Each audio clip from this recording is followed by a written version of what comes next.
Hey everyone, I'm Alexia Maria Orihuela, reporting for Hollywood Connections on Tantalk Radio at the premiere for the movie MMXII, and I'm here with Austin Newman. Alright, so he is the writer and the director of this film, so he is the one who made this film and brought it to life. So can you tell everyone a brief story about what this film is about? Yeah, so MMXII is the story of a man named Patrick who is trying to wake his comatose girlfriend up by reading these poems that she wrote to him a year ago.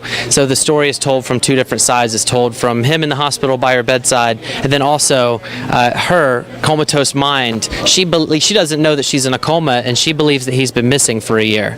So she gets this mysterious package, all these notes to try and go and find him where he might be. So that's the premise of MMXII. So this is such a heavy storyline, and it's really powerful, and you have to focus on the film rather than just to watch it. How did you write such a film like this?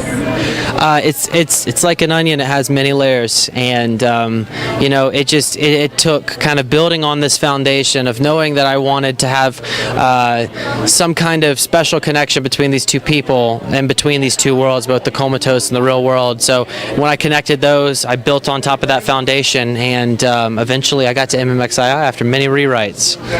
So I heard in the Q&A that it's been over the course of like 5 years that this has been in production and progress, and throughout the whole time period, and we're here now. How did you feel when you finally seen your vision come on the big screen, and then all the room full of people are enjoying it and watching it and loving it? And how are you feeling right now?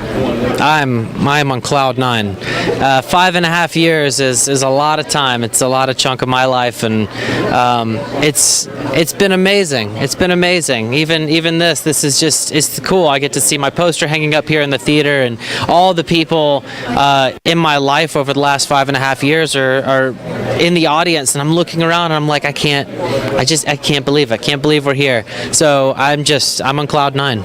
Now, we heard a lot of the actors talk about, a time capsule with them seeing themselves on the screen after so many years.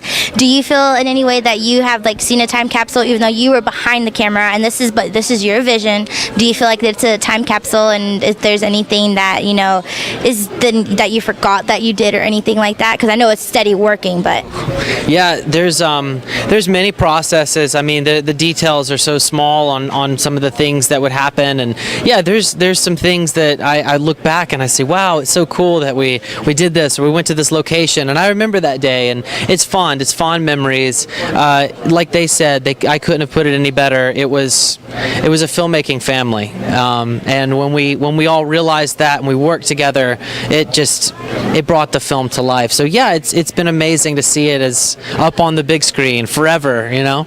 So what was your favorite part about the whole part of filming it? And I know that they were talking about a lot of locations, and if you watch the film, you know that there's a bunch of scenes where you wouldn't expect it to be like a different location, but obviously it could have been completely different, although it's the same thing. What is your favorite thing about the whole filming process?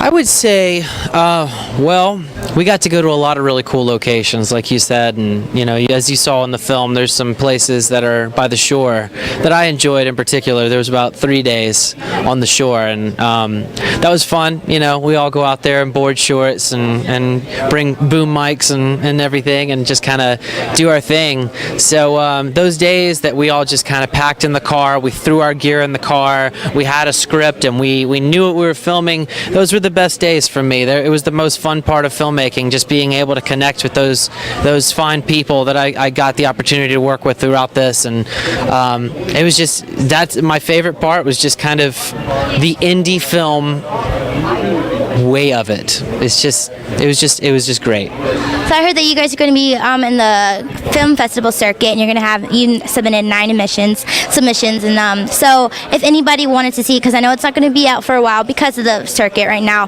where can people follow you guys so they can possibly go to one of the film festivals to catch the film on the screen, or they can just keep up so when you release it, they'll know when to see it? So I run an Instagram. I post most of my film stuff on there. It's called it's Austin Makes Films. Films. It's all one word, no underscores or anything. Austin Makes Films. And then also we have a Facebook page. It's facebook.com/MMXII film. And they can follow everything on there. And is there anything you'd like to say to anyone who's watching this film, or to anyone who's come out to this film on about this film? Like, would you like to thank them for anything, or tell them to come out and see it and why they should come and see it? Oh, thank you, everyone who had their hand in this, big or small. It was fantastic. It was fantastic working with everybody.